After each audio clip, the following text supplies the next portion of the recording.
हाँ ठीक ठीक, फ्रैक्चर में नहीं होगा, ठीक है।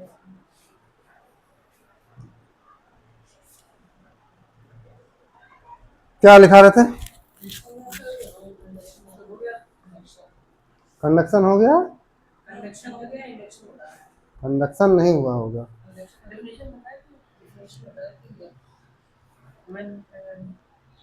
कॉन्ट्रैक्ट विथ, अच्छा ठीक है, डेफिनेशन बता दे क्यों। देखो होता कैसे है, मान लो हमारे पास एक किया है न्यूट्रल बॉडी, ये कैसी बॉडी है? न्यूट्रल बॉडी का मतलब क्या होता है? जितना पॉजिटिव चार्ज उतना निगेटिव चार्ज, ठीक है। अब इसके पास हम क्या लेके आए? रॉड, ठीक है।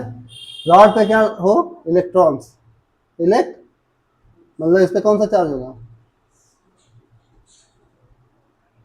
निगेटिवली, निगेटिवली चार्ज, ठीक है। इस गोले के पास हम इसको ऐसे लेके, इंडक्शन ही तो है, इसको गोले के पास इसको लेके आए तो ये क्या करेगा? अपनी तरफ क्या अट्रैक्ट करेगा? पॉजिटिव को अपनी तरफ।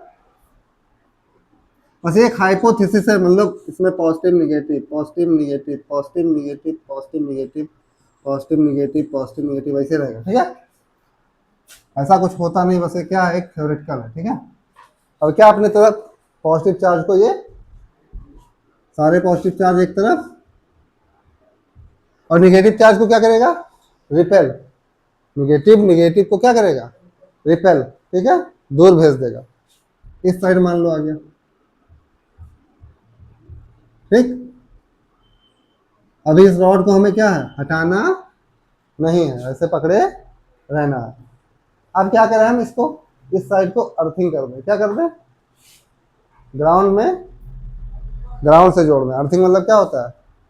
ग्राउंड से कनेक्ट कर दो। ग्राउंड हमारा क्या होता है? Super conductor type. इसको जितना भी चार्ज दे दो सारा चार्ज ले लेगा, ठीक है। इसकी कंडक्टिविटी कितनी होती है? इनफाइनाइट। कंडक्टिविटी कितनी होती है? इन, चाहे जितना चार्ज दे दो।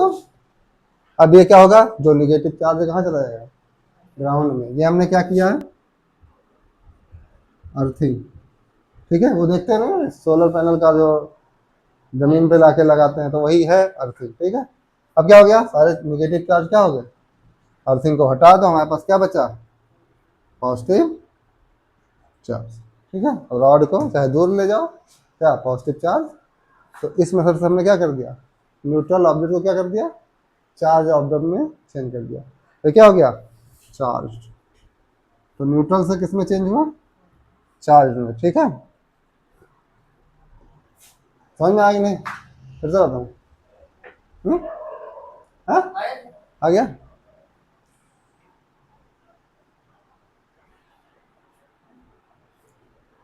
पॉजिटिव चार्ज कहाँ से कहाँ मूव होता है? हाई पोटेंशियल टू, और नेगेटिव, नेगेटिव उल्टा, लो पोटेंशियल टू, ठीक है।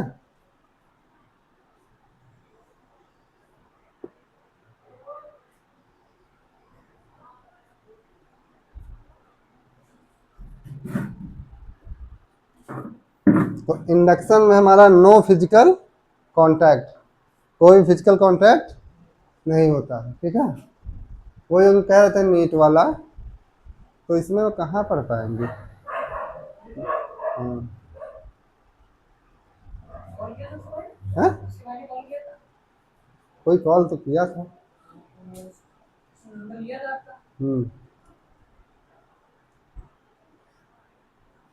ये अलग ही पढ़ाना पड़ेगा, का रिवीजन ही करवाना है।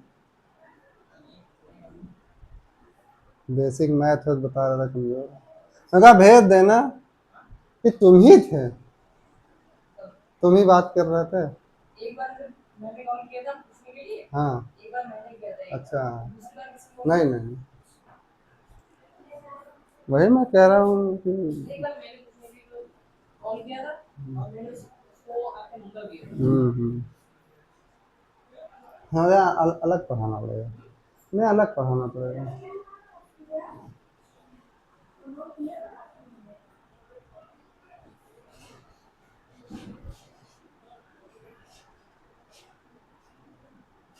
उनका काम रिवीजन करवाना है, उनको थ्योरी थोड़ी ना पढ़ानी है, न्यूमेरिकल्स कराने और फार्मूले अप्लाई कराने हैं, वही तो उन्हें अलग पढ़ाना पड़ेगा ना।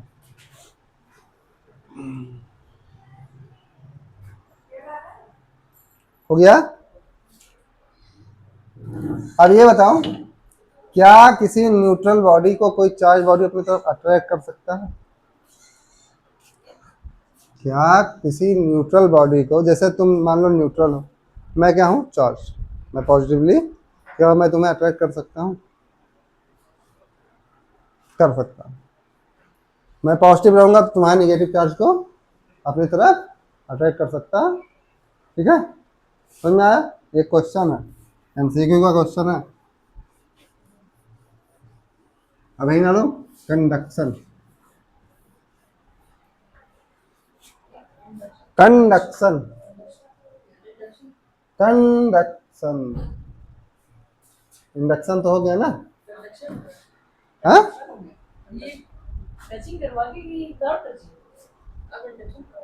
वही तो मैंने कहा था कि हेडिंग क्या डलाया था, इंडक्शन या कंडक्शन, तुमने कहा था इंडक्शन,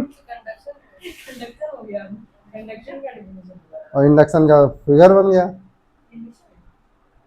कहाँ टच कहाँ कराया हूँ? इसीलिए तो कह रहा था कि बताओ इंडक्शन ही कंडक्शन, तुमने कहा इंडक्शन।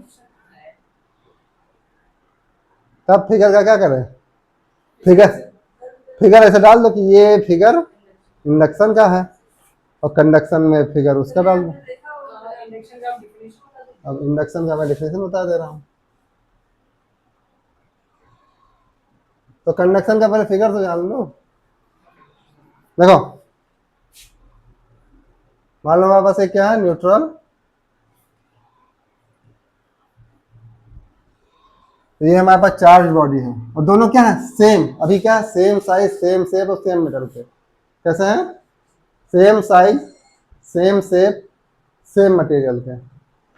लिख दो ऊपर, same size same shape same material. ठीक, इसका मतलब क्या हुआ? अगर साइज चेंज कर दे तो जो चार्ज फ्लो होगा वो कम और ज़्यादा हो सकता है, क्योंकि उसका पोटेंशियल तब हाई और लो हो सकता है। ये पढ़ेंगे उसमें कैपेसिटर वाले में, ठीक है, पोटेंशियल पोटेंशियल पोटेंशियल वही बताया था, पानी का लेवल कितना ज़्यादा है। मान लो इसमें पॉजिटिव चार्ज क्यू है, अब दोनों क्या करा दें हम, वायर से कनेक्ट, एक वायर से क्या कर दिया हमने, कनेक्ट। ठीक है, ये खाली टंकी है, ये भरी टंकी है। अब बताओ पानी कब तक फ्लो करेगा? जब तक दोनों में क्या बराबर मात्रा में, मतलब इसमें भी Q/2 चार्ज आ जाएगा और इसमें भी Q/, ठीक है। अब दोनों क्या कर दें, डिस्कनेक्ट, दोनों क्या कर दें, आधा चार्ज उसमें चला गया। अब अच्छा, अब देखो अगर यही क्या, इसका साइज कुछ बड़ा होता, इसका साइज कुछ छोटा होता, तब चार्ज आधा नहीं जाता, तब इसका पोटेंशियल उतना नहीं होता। ठीक है, तब चार्ज कुछ Q/4 में जाता, 2Q/3 में जाता, अब चार्ज हाफ हाफ नहीं जाएगा, इसीलिए लिख दिया हूँ same size same shape same. ठीक है, तभी क्या होगा, चार्ज इक्वल इक्वल डिवाइड होगा। तो उसी में लिख देना, कंडक्शन में ये लिखे हो कि चार्ज तब तक ट्रांसफर होगा जब तक दोनों का पोटेंशियल सेम ना हो जाए।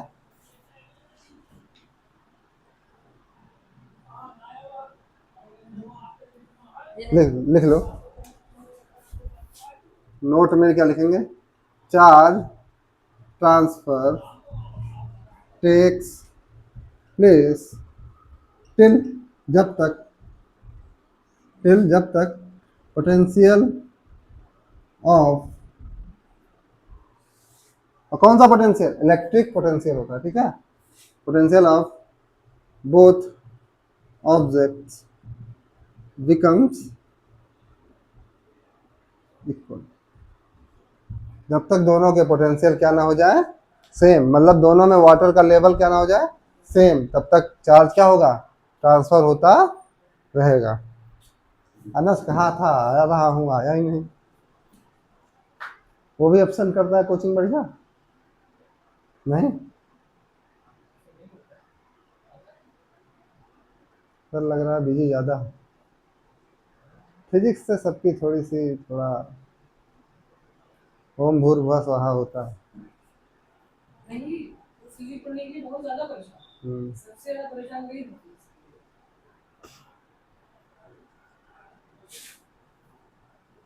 फोन किया सर, कोचिंग है? हमने कहा, है भैया, ये मेरा जन्मदिन थोड़ी ना है जो छुट्टी रहेगा।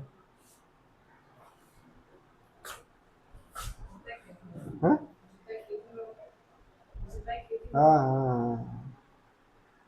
अब इंडक्शन पढ़ाना है, तो इंडक्शन का फिगर तो समझा ही दिया हूँ, तो लिख लो, charge transfer take place without any physical contact. ठीक है, तो यहाँ पे कौन उस चार्ज का क्या नाम होता है?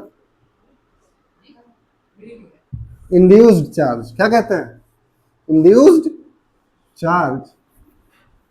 चार्ज का क्या नाम होता है? इंड्यूस, प्रेरित आवेश। Induction in this charge, in this method, charge is transferred without any physical contact, दूर दूर से। ठीक है, फिजिकल, बिना किसी फिजिकल कांटेक्ट के क्या होगा? Charge transfer. और चार्ज का क्या क्या कहेंगे जो चार्ज ट्रांसफर होगा? Induced charge. क्या होगा? लिखना हो लिखो, ना लिखना हो, कोई पूछेगा इंड्यूस्ड चार्ज क्या होता है तो क्या बताओगे? जो चार्ज ट्रांसफर हो जाएगा विथ मेथड ऑफ इंडक्शन। ठीक है, उसे क्या कहेंगे? इंड्यूस चार्ज, प्रेरित आवेश।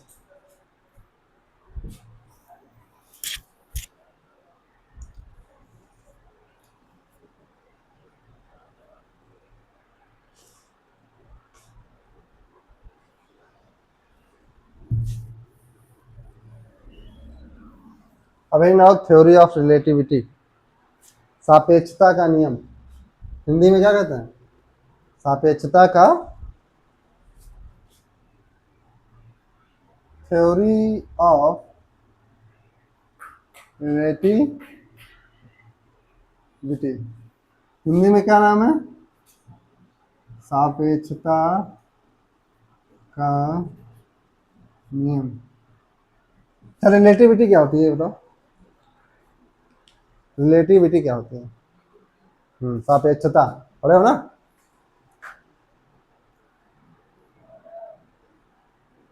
देखो, रिलेटिव वेलोसिटी पढ़े हो, सापेक्ष वेग हिंदी में। तो तुम बाइक से जा रहे हो, कोई आदमी चरपहिया से जा रहा है, तो दोनों की स्पीड क्या होगा? अलग अलग है। अगर एक गाड़ी पे बैठ के देखोगे, दोनों एक साइड में जा रहे हो, एक डायरेक्शन में, तो वेलोसिटी क्या होगी? कम लगेगी।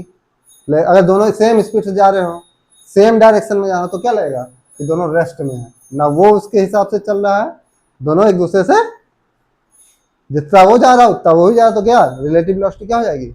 जीरो। रिलेटिव वेलोसिटी क्या हो जाएगी?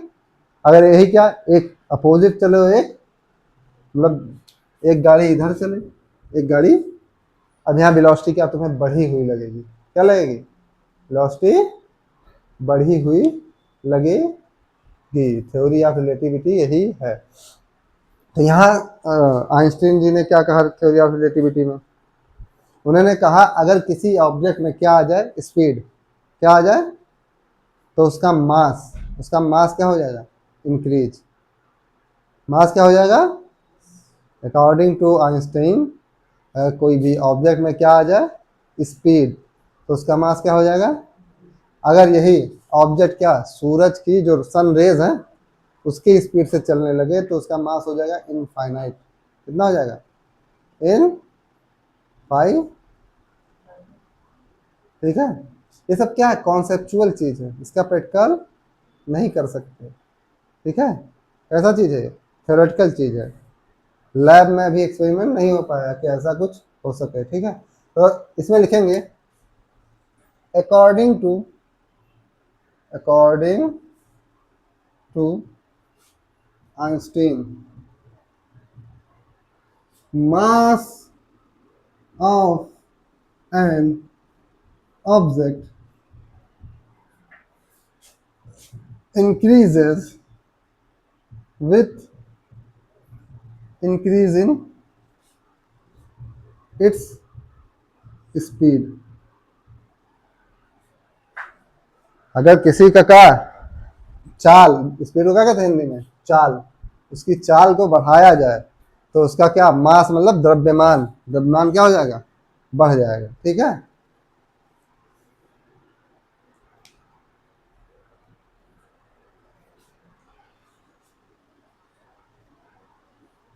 क्या हुआ ये पूरा, अकॉर्डिंग टू आइंस्टीन, आइंस्टीन के अनुसार मास ऑफ एन ऑब्जेक्ट, किसी भी वस्तु का द्रव्यमान, increases with increase in its speed, increase होगा जब उसका क्या इंक्रीज होगा, स्पीड। जैसे मैं अभी रेस्ट में हूँ तो मेरा 60 किलो है, अब मैं दौड़ने लगूँ तो मेरा मास क्या हो जाएगा, 61 होगा, और तेज दौड़ू 62 होगा, और तेज दौड़ू 63 होगा, ऐसे इंक्रीज होता। तो यही क्या है, थ्योरी ऑफ रिलेटिव। तो यही चार्ज पे भी डिपेंड करता है। ठीक है, चार्ज भी अगर स्पीड से चलने लगे तो उसका मास क्या हो जाएगा, है? हाँ, बढ़ जाएगा। ठीक है, लेकिन चार्ज का मास कैसे तुम काउंट कर लोगे, है? इलेक्ट्रॉन का मास कितना होता है, 31 -31 kg। ठीक है, अब देखो फार्मूला भी है, तुम अपना मास अगर निकालना चाहो कि रेस्ट में हो तो इतने किलो को, दौड़ रहे हो तो कितने किलो हो जाओगे, तो देखो फार्मूला क्या है, m is equal to m naught divide by square root 1 minus b square divide by, ये क्या है फार्मूला। अब समझाता हूँ फार्मूला क्या है। m नॉट देखो, ये कोई ऑब्जेक्ट है, ये अभी किस में है, रेस्ट, रेस्ट मतलब, तो इसका मास क्या है m। अब यही ऑब्जेक्ट में क्या आ गया, स्पीड, अभी यहाँ स्पीड क्या है, अब क्या आ गया, स्पीड, मतलब किस क्या हो गया, मोशन में क्या हो गया, तो इसका मास क्या हो गया। तो इसको m नॉट को क्या कहते हैं, यही लिख देता हूँ, रेस्ट मास, क्या कहते हैं, रेस्ट। v क्या है, speed of the object, v क्या है, speed of the,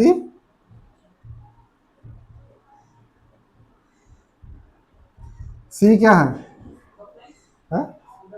speed of प्रकाश का गति, कितना होता है, स्पीड ऑफ 3 × 10⁸ घात, अब भूल जाओ, पावर बोला जाओ। ठीक है, क्या बोला करो, पावर, घात, घात घात घात लगाए बैठे हैं। मास क्या है, ये m क्या है, जब मोशन में है ऑब्जेक्ट। अच्छा रुक जाओ, अभी रुक जाओ, अगर v इज इक्वल टू क्या हो जाए, c।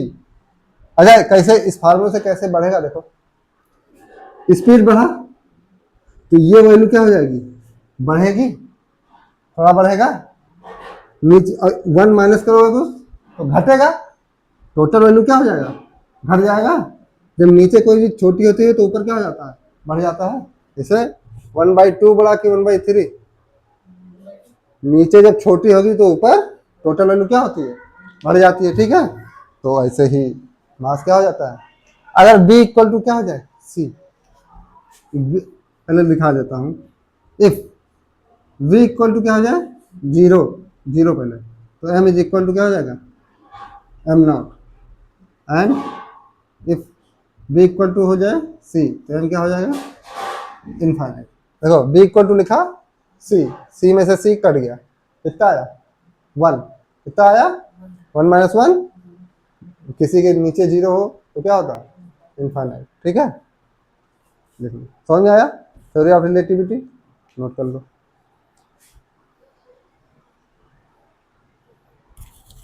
स्पीड ऑफ लाइट से कोई मूव करेगा तभी होगा। हाँ, कौन मूव कर पाएगा पता नहीं, लाइट ही मूव कर सकता है केवल। नहीं, जैसे मैं अगर 5 किलोमीटर पर आवर की स्पीड से चल रहा हूँ तब भी मेरा मास क्या इंक्रीज होगा।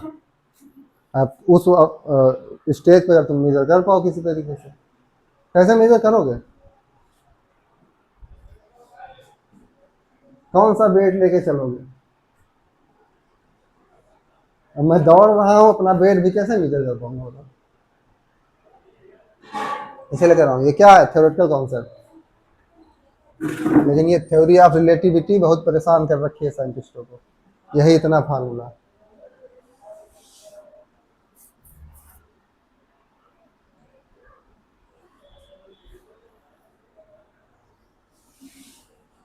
सब प्योर मैथ है, इस मैथ को क्या कहते हैं? Applied mathematics.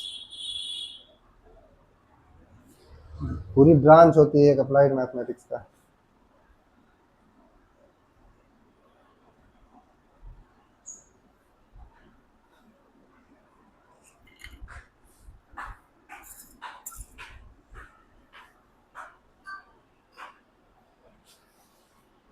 अब से होम हमें मैसेज कर दिया करना कि होमवर्क भेजना है। मैं भूल जाता हूँ, याद नहीं रहता, तो भेज दिया करूँगा डेली। ठीक है, एक बुक है मेरे पास, उसमें सब नीट उठ के क्वेश्चन हो, प्रैक्टिस करना डेली 5 क्वेश्चन। ठीक है, एमसीक्यू टाइप है।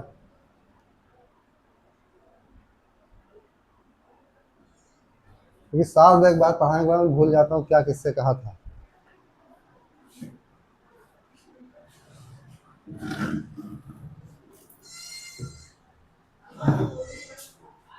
हाँ,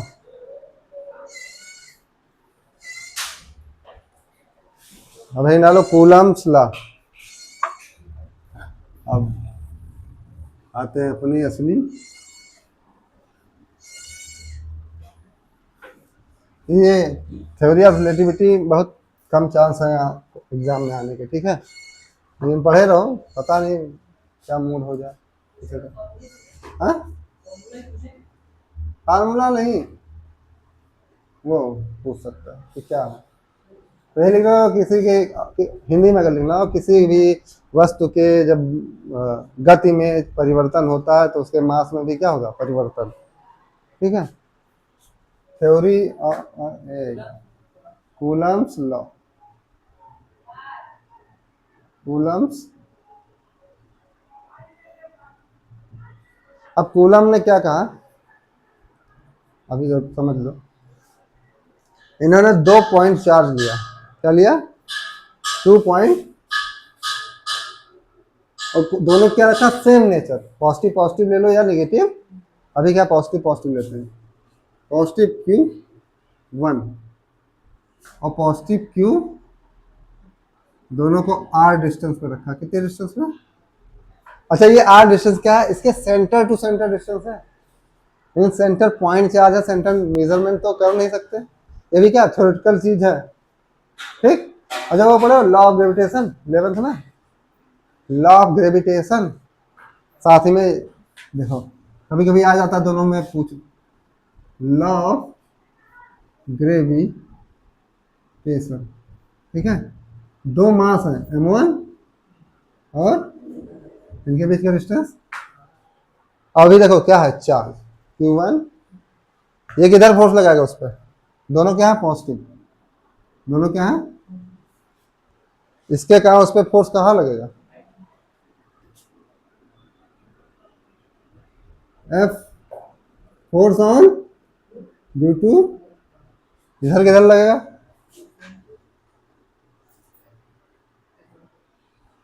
F1 2, force on 1 due to.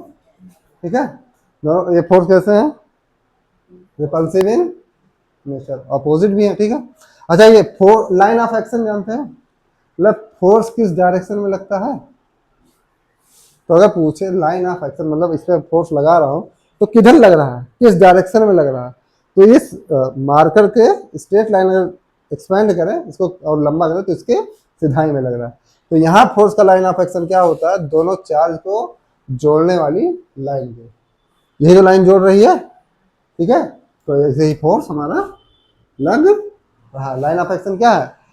दोनों चार्ज को जोड़ने वाली लाइन के डायरेक्शन में। Line of action. हाँ, चार्ज को ऐसे चार्ज है कि यहाँ है एक, यहाँ है।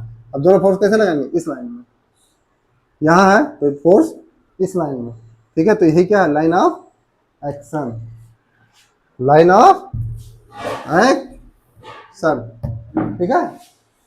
ठीक, अब क्या लें हम? केवल इस फोर्स का मैग्नीट्यूड। क्या लें? केवल मैग्नी। तो दोनों फोर्स क्या होंगे? न्यूटन के थर्ड लॉ से इक्वल। इस पे एक्शन है तो ये अगर एक्शन है तो ये रिएक्शन, एक एक्शन है तो एक रिएक्शन होगा, ठीक है। से मैं इस दीवार को मारूं तो मैंने एक्शन दिया और दीवार ने मुझे क्या दिया? अब दीवार के अंदर कोई बैठा होगा तो वो कहेगा दीवार ने एक्शन दिया, हमने रिएक्शन दिया, ठीक है। एक्शन रिएक्शन का कोई वो नहीं है। लेकिन दोनों का मैग्नीट्यूड क्या होगा? मैग्नीट्यूड मतलब मान, उसका रिजल्टेंट क्या होगा? सेम। क्या होगा? अगर इसे लिखूं F12 is equal to F2, दोनों का मैग्नीट्यूड क्या होगा? इक्वल इन नेचर बस अपोजिट इन डायरेक्शन। डायरेक्शन में क्या होंगे? अपोजिट, ठीक है, दोनों फोर्स। अब इसी फोर्स को मैं नाम रख दूं F। क्या रख दूं? केवल मैग्नीट्यूड F, ठीक है। तो कूलम्स ने क्या कहा कि ये जो फोर्स है डायरेक्टली प्रोपोर्शनल है। इसे क्या कहते हैं? डायरेक्टली दोनों चार्ज के मैग्नीट्यूड का प्रोडक्ट, दोनों चार्ज के मैग्नीट्यूड का प्रोडक्ट, ठीक है। ऐसे कूलम्स लॉ याद करना है। Force between two charges is directly proportional to product of the, या हिंदी में लिखोगे दो आवेशों के बीच जो बल है वो डायरेक्टली प्रोपोर्शनल, समानुपाती, समानुपाती दोनों आवेशों के गुणन फल का गुणन। और यही फोर्स इनवर्सली, व्युत्क्रमानुपाती, इनवर्सली प्रोपोर्शनल होगा उनके बीच के डिस्टेंस के वर्ग के, उनके बीच के डिस्टेंस के। अच्छा, इसके अनुसार डायरेक्टली प्रोपोर्शनल का मतलब क्या होता है कि जैसे मैं बढ़ रहा हूँ वैसे अगला आदमी बढ़ेगा, और इनवर्सली का मतलब क्या होता है? एक बढ़ेगा तो एक, ठीक है। अब दोनों क्या कर रहे हैं हम? एक साथ Q1 Q2 divide by R। ऐसे वहां होता था force directly proportional product of दोनों उनके बीच के डिस्टेंस का स्क्वायर, ठीक है। अब अगर हम क्या इसको हटाते थे प्रोपोर्शनलिटी का साइन, इसे क्या कहते हैं? प्रोपोर्शनलिटी का अनुपातिक का साइन चिन्ह अगर हटाते तो एक कांस्टेंट लगाते हैं, नियतांक, हिंदी में नियतांक कहते हैं। क्या लगाते हैं? एक कांस्टेंट, ठीक है। Q1, अब मैग्नीट्यूड नहीं लिख रहा हूँ वैसे, ठीक है। Q1 divide by R square, ठीक है। अब लैब में क्या किया गया? एक्सपेरिमेंट। लैब में क्या किया गया? अच्छा, एक चीज और भूल गया मैं बताना। हमारा अभी आवेश या चार्ज कहाँ है? एयर में या वैक्यूम में? कहाँ है? एयर या वैक्यूम। ये बहुत जरूरी है क्योंकि अलग अलग मीडियम में अलग अलग टाइप का फोर्स, तो किसी मीडियम में फोर्स ज्यादा हो, किसी मीडियम में फोर्स, ठीक है। तो के की वैल्यू एक्सपेरिमेंट से कितना निकाला गया? कुछ याद है? पढ़े हो? कहीं पढ़े हो चैप्टर? बाई एक्सपेरिमेंट,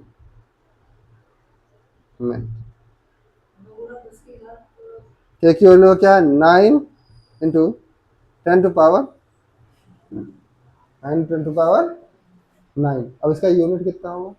यूनिट क्या होगा? कैसे यूनिट निकालोगे बताओ? देखो, हाँ हाँ, तो एफ की यूनिट न्यूटन, आर की यूनिट मीटर स्क्वायर, और Q1 Q2 coulomb into coulomb divide by coulomb. तो 9 to 10 to power 9 newton metre per, newton metre square per coulomb. के का ये क्या होता है? वो यूनिट, ठीक है। डायमेंशन भी यही निकाल लेंगे। तो इसमें कूलम्स लॉ में लिखोगे क्या? यही लिख दूं? देखो ऐसे लिख रहा हूं, फोर्स ऐसे नहीं लिखेंगे, अकॉर्डिंग टू, देखो इधर क्या हुआ, देखो क्या लिखेंगे? According to Coulomb's law. अब देखो बनाओ, फोर्स बिटवीन, बल between two charges, two charges is directly proportional to the product of charge and inversely proportional to the square of the distance between them, and inversely proportional to the square of distance between them। किसमें? Charge के। अब जो PDF भेजा हूं उसमें लिखा है हिंदी में, ठीक है, याद करना होगा, लिख लेना, ना याद करना हो। अब ये चीज लिखना हो तो लिखो, बाकी तुम्हें उससे याद करना हो तो वही से, ना मन होना लिखो, लिख लो, प्रैक्टिस रहेगा, ठीक है। आगे चल के अंग्रेजी में पढ़ना है। हाँ, नहीं वैसे एजुकेशन पॉलिसी में तो किया गया था चेंज। जैसे मध्य प्रदेश में तुम मेडिकल का एग्जाम अपने लैंग्वेज में दे सकते हो, अपने उसमें लैंग्वेज में पढ़ सकते हो, हिंदी में भी पढ़ सकते हो।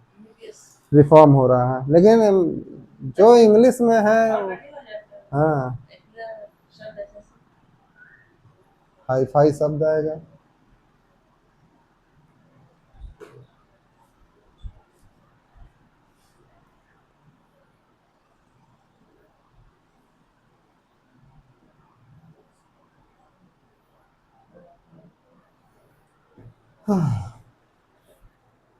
तो मुझे लग रहा तुम ही दो ही लोग रहोगे, एक अनस शायद रहे। एक लड़का और आने के लिए कह रहा है, लेकिन कह रहा है कि ये टाइम लगेगा।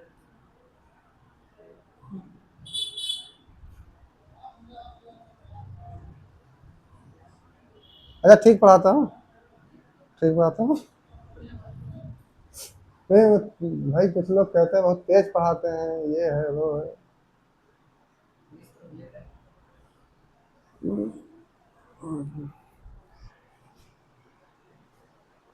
अब ऐसे ही लॉ ऑफ ग्रेविटेशन पढ़े होगे ना, G is equal to O, F is equal to G m1 m2 upon G, क्या यूनिवर्सल कांस्टेंट। चाहे जहाँ यूनिवर्सल कांस्टेंट क्या होता है, चाहे जहाँ चले जाओ, यहाँ रहो, चाहे बुध मरकरी पे चले जाओ, नेपच्यून पे चले जाओ, मार्स पे चले जाओ, जी की वैल्यू हमेशा क्या रहेगा, कांस्टेंट। कुछ होता है 6.67 ना, इंटू 10⁻⁻12 या 12, -12 होता है।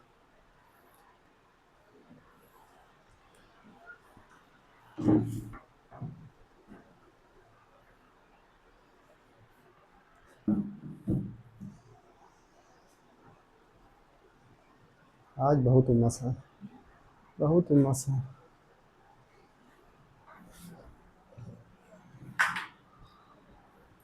तो देखो फार्मूले से क्या तुम स्टेटमेंट बना सकते, रटने की जरूरत नहीं है, बस फार्मूला याद रहे।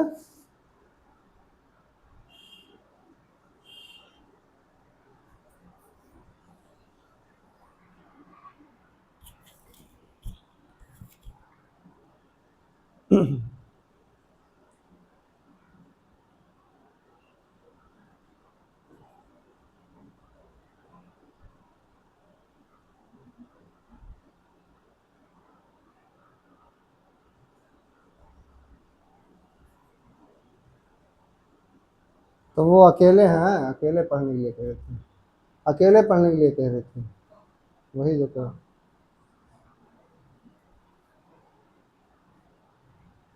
3-4 लोग हो तो पढ़ा दो। हाँ, फिजिक्स, या तो फीस ज़्यादा लें और मुझे मांगने में शर्म लगती है। और यही जो लड़कों को पढ़ा रहा हूँ, 8 महीना हो गया, फीस नहीं दिया। आज मैंने 6 महीना हो गया।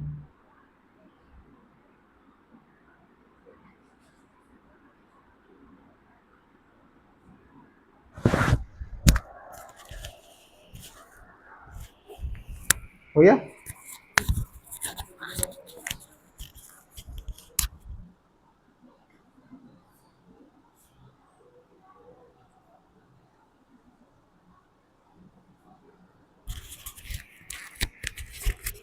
और जब तो पूछ रहे थे भैया बता दो कितना महीना है, हमसे देखो ना हम लिखते हैं ना हमें मालूम, जितना इच्छा हो महीना जितना काउंट कर लो और भेज दो।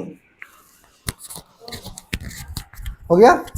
अब देखो के का वैल्यू और क्या होता है, मतलब एक्सपेरिमेंट से ही निकाला गया है, लेकिन के का एक क्या फार्मूला आया है किसके लिए, हाँ के का, के इज इक्वल टू मतलब कांस्टेंट ही है 1/4 पाई नॉट, इसे क्या कहते हैं एप्सिलॉन, लिख दूं। अच्छा नॉट क्यों लगाया, कहीं भी नॉट लगे अगर ये जीरो तो मान लो वहाँ क्या है, मान लो नहीं, वहाँ क्या रहेगा, कहीं भी कोई और भी फार्मूला अगर नॉट लगा तो समझ लो क्या है वह, तो इसी की वैल्यू क्या आती है 9 × 10⁻, ठीक है। तो अगर एप्सिलॉन नॉट क्या होता है, परमियाबिलिटी ऑफ द मीडियम, मतलब क्या परमियाबिलिटी क्या होता है, जैसे मिट्टी पे अगर तुम पानी डालो सोख लेता है, अगर यही चिकनी मिट्टी हो तो जल्दी नहीं सोखेगा, बालू हो तो परमियाबिलिटी मतलब कोई चीज़ अपने अंदर से कितनी आसानी से किसी को पास करने को दे रहा है, ठीक है, कोई चीज़ उसके अंदर से कितनी आसानी से पास हो जा रहा है। यहाँ क्या पास होता है, इलेक्ट्रिक फील्ड, इलेक्ट्रिक फील्ड अभी दिखाएंगे फोर्स कैसे लगता है, ठीक है। इलेक्ट्रिक फील्ड ऑफ, अब जैसे इलेक्ट्रिक फील्ड ऑफ लाइन्स ये है, ठीक है, एयर है यहाँ तो आसानी से पास हो जाएगा, ये पानी अगर हो जाए तो, और कुछ हो तो, लोहा हो तो और मुश्किल है, ठीक है, लेकिन पास हो जाएगा ऐसा नहीं, लेकिन तब वहाँ क्या होगा फोर्स कम लगेगा, ठीक है। एप्सिलॉन नॉट की वैल्यू क्या हो जाएगी, घट जाती है, जैसे एयर या वैक्यूम का एप्सिलॉन नॉट क्या होता है 8.85 इंटू 10⁻⁻12, देखो एप्सिलॉन नॉट की वैल्यू क्या होती है 8.85 10⁻12, यही होता है ना, हाँ यही होता है। और इसका यूनिट क्या हो जाएगा, इसका कूलम्ब स्क्वायर पर न्यूटन, ये किसका है एयर का, तो लिख दो permeability of, permeability of, permeability को हिंदी में कुछ कहते हैं, हाँ पारगम्यता, हाँ पारगम्यता, कोई चीज कैसे कितनी आसानी से पार हो सकता है, ठीक है।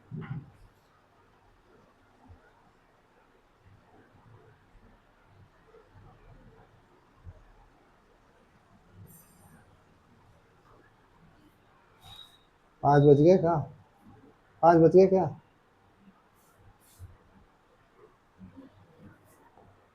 मेरे पास भी मोबाइल नहीं है।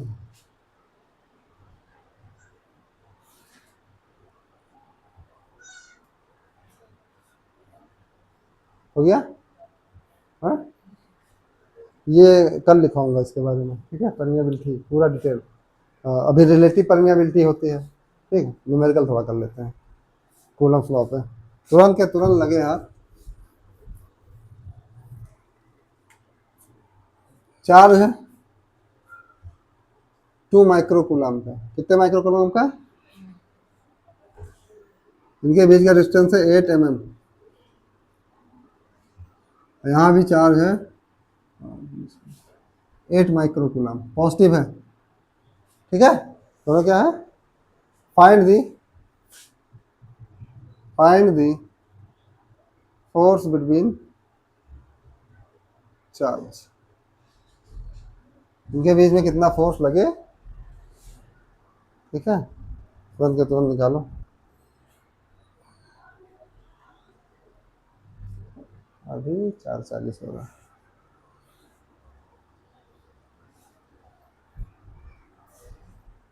निकालो आ रहा,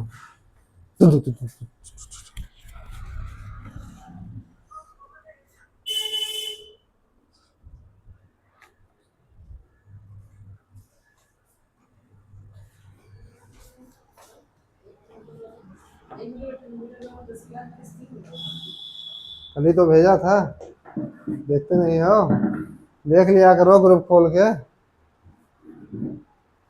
यूनिट कन्वर्जन, इसीलिए तो भेजा था भैया। जो भेजा देख लिया करो एक बार क्या आया है।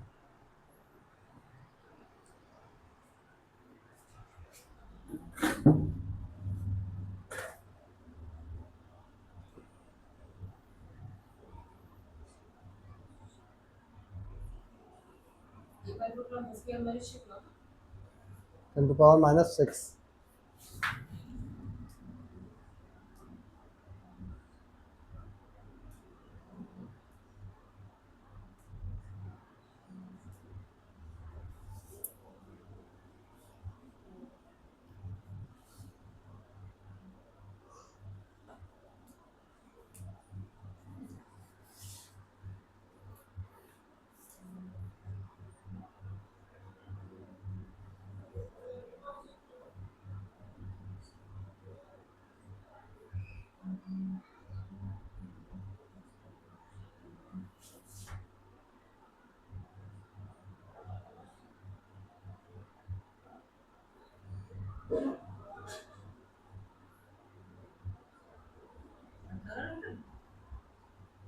हाँ पता नहीं।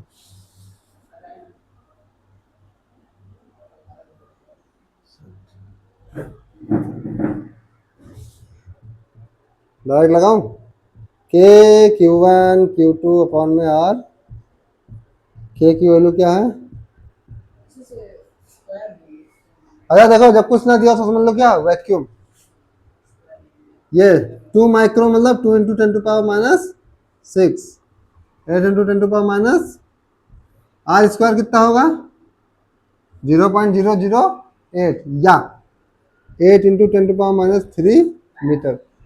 सबको किस में रखना है? स्टैंडर्ड यूनिट में, ठीक है। स्टैंडर्ड, ये नहीं कि एक को मिलीमीटर में रख दो, एक को सेंटीमीटर, सबको मीटर में। ये किस में हो गया? मीटर। ये किस में हो गया? कूलम। ये कूलम। अब मल्टीप्लाई करते हैं, अभी ना करें, ये 8 से 8 अभी समाप्त हो जाएगा, करते तो कर लो, अभी इसे ऐसे रखे रहो।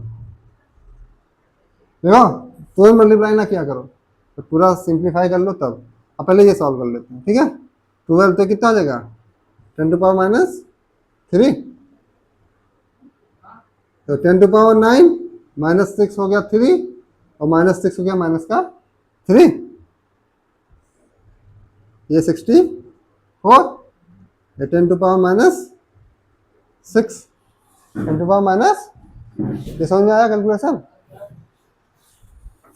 8 8 जा 2, और ये ऊपर गया 9 डिवाइड बाई 4 कितना होगा? 1.25, 1.2 नहीं 2.25, 2.25, ठीक है। 4 1 जा 4 2 जा 8, पॉइंट लगाओ, 4 2 जा 8 और 4 5 जा 2 पॉइंट, इसे ऊपर ले जाओ, 10⁻⁻³ प्लस का 2.25 इंटू 10⁻³ न्यूटन, ठीक है। बहुत ज़्यादा फोर्स लगेगा, ठीक है। और फोर्स कैसा होगा? रिपल्सिव इन, फोर्स का नेचर क्या होगा? रिपल,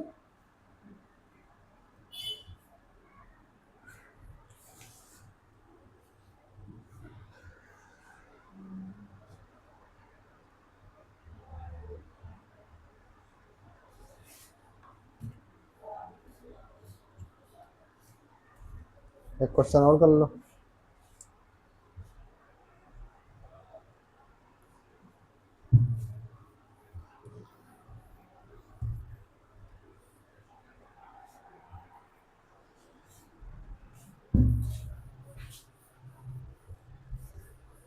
अगर पॉजिटिव निगेटिव दिया हो चार्ज, तब भी क्या, चार्ज को बिना साइन के रखेंगे इस फार्मूले में, ठीक है। साइन का यूज नहीं करेंगे, केवल क्या हमें बताना रहेगा? नेचर, तो डायरेक्शन, क्या रिपल्सिव और अट्रैक्टिव, यही बताना रहेगा और कुछ नहीं। क्वेश्चन लिखो। The distance between two charges is made half and one of the charge is also half. The force acting between the two will become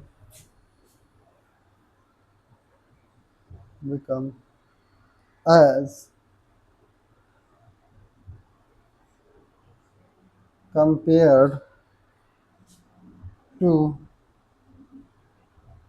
previous value. Previous value से अगर कंपेयर करें तो कितना फोर्स बचे,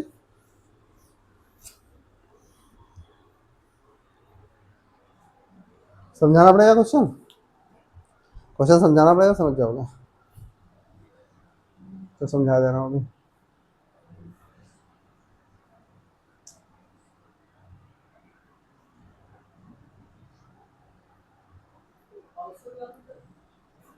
half, हाँ हाँ, half का कौन सा फॉर्म है, second form HALVED, help. Half ही पढ़ेंगे चलो उसे।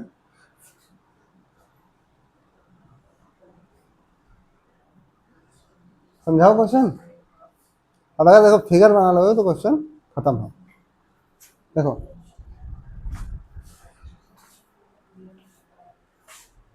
देखो सबसे पहले क्या है, दो चार्ज Q1, कुछ ना दिया हो तो मान लेंगे सेम नेचर का है, कैसे है, पॉजिटिव पॉजिटिव, ठीक है, इनके बीच का डिस्टेंस R, ठीक। अब according to question distance between two charges made half. अब डिस्टेंस को क्या कर रहे हैं हम, ये Q1 और डिस्टेंस क्या कर दें R by, and charge is also केवल वन ऑफ द चार्ज, एक चार्ज, कोई चाहे Q1 को हाफ कर दो चाहे Q2 बाई, यहाँ पे अगर फोर्स F1 लग रहा था, यहाँ पे फोर्स F2 लग रहा था, तो बताओ F1 और F2 का रेशियो क्या होगा, ठीक है। F1 और F2 का रेशियो, देखो फिगर बना लिया, क्वेश्चन खत्म। फिजिक्स में अगर तुम ऐसे फिगर बना लिए तो क्वेश्चन, और क्या फार्मूला अप्लाई करना है, F equal to Q1 Q2 R square, R यहाँ R है, यहाँ R बाई 2, ठीक है, 4 गुना हो जाएगा, 4 नहीं सॉरी 2 गुना, निकालो। F2 आएगा 2 टाइम्स ऑफ F1,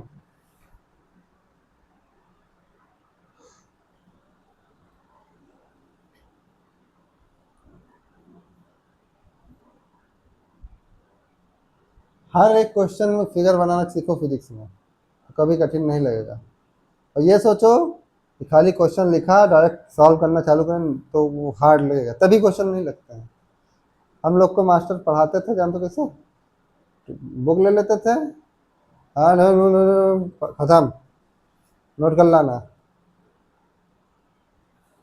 देखिए वहाँ बलरामपुर में स्कूल के टीचर रहते थे, स्कूल के टीचर क्या होते हैं, कहते हैं ना पढ़ोगे हमसे तो ऑप्शन लगा देंगे, ये है वो है।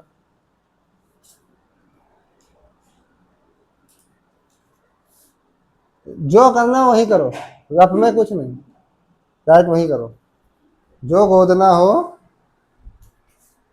F1 is equal to K, Q1 Q2 upon में, और कुछ लिखने की जरूरत, यहाँ लिखेंगे F2 is equal to K Q1 into Q2 by 2, distance क्या है R बाई 2 का, ठीक है।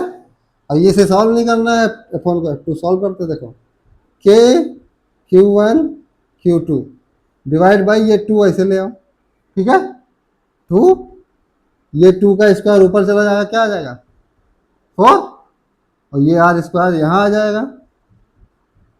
ये समझ में आया? हाँ, तो 2 जा, ये क्या लिखा है, के Q1 Q2 अपॉन में, और ये 2 आगे ले आओ, ठीक है। ये इतना वैल्यू क्या है, F1 की वैल्यू, तो F2 इज इक्वल टू क्या हो गया, 2 टाइम्स ऑफ, ठीक है। कितने टाइम्स हो गए, F1 is 2 time, F2 is 2 times of F1, ठीक है। ऐसे लिख देंगे, F2 is 2 times of F1, ठीक है।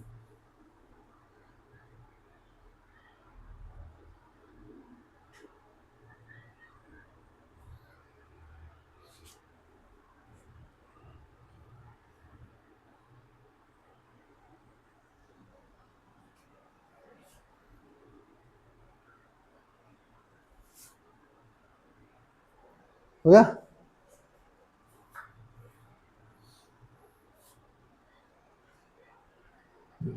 ऐसे आ जाए कि 3 टाइम हो गया, 4 टाइम हो गया, ठीक है, कुछ भी आ सकता है ऐसे। इरेज करो, अब यही डालो वेक्टर फॉर्म ऑफ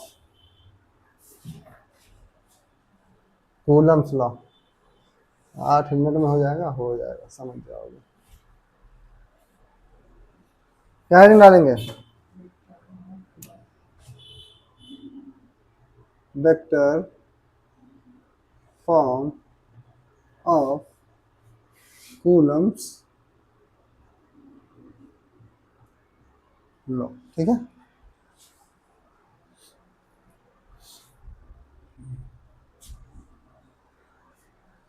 अब कूलम्स लॉ को किस में लिखेंगे, वेक्टर में, ठीक है। देखो कैसे, एक चार्ज मान लो Q1, एक चार्ज यहाँ है Q, इसका पोजीशन वेक्टर R1, इसीलिए पढ़ाया था, इसका पोजीशन वेक्टर R, ये इस पे फोर्स F(1)2 ड्यू टू, ये इस पे फोर्स F(1) ड्यू टू, ठीक है, ठीक, क्या हुआ, ठीक है। और इस वेक्टर को मिला दें अगर, तो ये वेक्टर क्या है, इसका क्या नाम रखोगे, है रिजल्टेंट, तो नाम क्या रखोगे, 1 से 2 की तरफ R1, ठीक है, R1 2, ठीक है। हाँ हाँ, सेम चार्ज, मतलब पॉजिटिव है दोनों, ठीक है। हाँ हाँ, नहीं निगेटिव होगा, एग्जाम में अगर न्यूमेरिकल आ जाए तो साइन नहीं लेना है, बस डायरेक्शन बता देना कि अट्रैक्टिव फोर्स है या रिपल्सिव फोर्स है, ठीक है, और कुछ नहीं करना है, ठीक। अब देखो F(1)2 वेक्टर लिखा, पहले R1 2 लिख दो, R1 2 कितना होगा, वेक्टर पढ़ाया था, फाइनल माइनस R2 माइनस, पढ़ाया था, भूल गए, रिवीजन करा करो भैया। इसका मॉड क्या होगा, ऐसे तो होगा मॉड, मॉड मतलब इसका लेंथ, ठीक है। मॉड मतलब क्या हो गया, लेंथ। मॉड मतलब क्या हुआ, उसका मैग्नीट्यूड, ठीक है। अब क्या लिखें, F(1)2 वेक्टर, देखो F(1)2, F1, मैंने वेक्टर को लिखना कैसे लिखाया था, उसका मैग्नीट्यूड इनटू यूनिट वेक्टर, ये तो लिखाया था। फोर, कोई भी वेक्टर क्या होता है, magnitude into unit, unit vector हमें क्या बताता था, डायरेक्शन, क्या बताता था, आई F(1)2, F1, ठीक है। यहाँ क्या लिखेंगे, Q1 Q2। अब तो यहाँ R1 2 लिखें कि R2 1? F1 2 कहाँ है? इधर। तो इधर क्या लिखेंगे? R2, वेक्टर R2 1 कैसे होगा? ऐसे तो, हाँ, कौन सा वेक्टर यहाँ लिखेंगे? मैग्नीट्यूड ऑफ R2, ठीक है, मैग्नीट्यूड ऑफ R2। ये समझ में आया कि नहीं? नहीं आया? देखो, से ये पॉइंट 1, ये पॉइंट, ठीक है। अब अगर इस वेक्टर का हमें डायरेक्शन लिखना है किधर, इस डायरेक्शन में है, तो क्या लिखेंगे? R2 फाइनल, पहले इनिशियल, ऐसे, वो सॉरी, R1 2, 1 से 2 की तरफ। R1 2 क्या है? 1 से, क्या लिखा था? फाइनल वाला बाद में, ठीक है, ठीक। और यही अगर क्या हो, R1 R2 1, तो ये क्या होगा? वेक्टर 2 से 1 की, ठीक है, समझ में आ गया। और देखो यहाँ पे हम वेक्टर क्या होगा, ये यही पोजीशन वेक्टर क्या बताएगा? Direction of force. अब पोजीशन वेक्टर 2 1, तो 2 1 ये रहा, 2 से 1 की, ठीक है, ये समझ में आ गया। हाँ, यहाँ मैग्नीट्यूड किसका लेंगे? R2, यूनिट वेक्टर किसका लेंगे? R2। समझ में आया? नहीं आया? बताओ, फिर से बताओ, कोई कंफ्यूजन हो बताओ। आ गया ना? अब देखो, K Q1 Q2 R2। अब देखो, यूनिट वेक्टर क्या होता था? वेक्टर डिवाइड बाय मैग्नी, यही तो होता था, वेक्टर डिवाइड बाय मैग्नी, ये तो होता था। हाँ, ये कुछ और होता है? यही होता है ना? यही होता है unit vector. K Q1 Q2 vector R2, ये देखो, ये सॉरी स्क्वायर है ना, ये स्क्वायर, और ये क्या हो जाएगा? क्यूब। देखो, पावर 2 और पावर 1 दोनों क्या हो जाएंगे? ऐड। अगर बेस सेम हो तो पावर क्या हो जाते हैं? ऐड, ठीक है, ये समझ में आता है ना? बस हो गया। अब यहाँ अगर लिखना चाहो और आगे बढ़ना चाहो, K Q1 Q2, इसे क्या लिख सकते हो? R1 माइनस R2 का मैग्नीट्यूड, और ये R1 माइनस वेक्टर, ठीक है, इसे लिखना चाहो तो इसे लिख दो। बस एक चीज इसमें याद करना है, एग्जाम में क्या आएगा, यहाँ क्या होता है, वहां क्या होता था? स्क्वायर। यहाँ क्या होता है? वहां होता है, बस यही ऑप्शन में यही रहता है, क्यूब स्क्वायर। आदमी क्या करते हैं, क्या पढ़े रहते हैं? कूलम्स लॉ में स्क्वायर, बस वही आंसर मार के, बस वही गलत हो जाता है, ठीक है। इसमें और कुछ लिखने की जरूरत नहीं है, ऐसे लिख लो। यही क्या है? पोजीशन, ओ वेक्टर फॉर्म। ऐसे F21 लिखना हो तो माइनस ऑफ F12 लिख दो, इसको ऐसे कर दो, इसको ऐसे कर दो, ठीक है। अब अंदर माइनस मल्टीप्लाई करोगे तो 2 पहले आ जाएगा, 1 बाद में आ जाएगा। मैग्नीट्यूड में कोई चेंज नहीं होता है, चाहे प्लस करो चाहे माइनस करो, ठीक है, आएगा उतना ही। तो लिखना चाहो लिख लेना, ठीक है। बस आज के लिए इतने ही, 5 बज गए हैं, करेक्ट 5।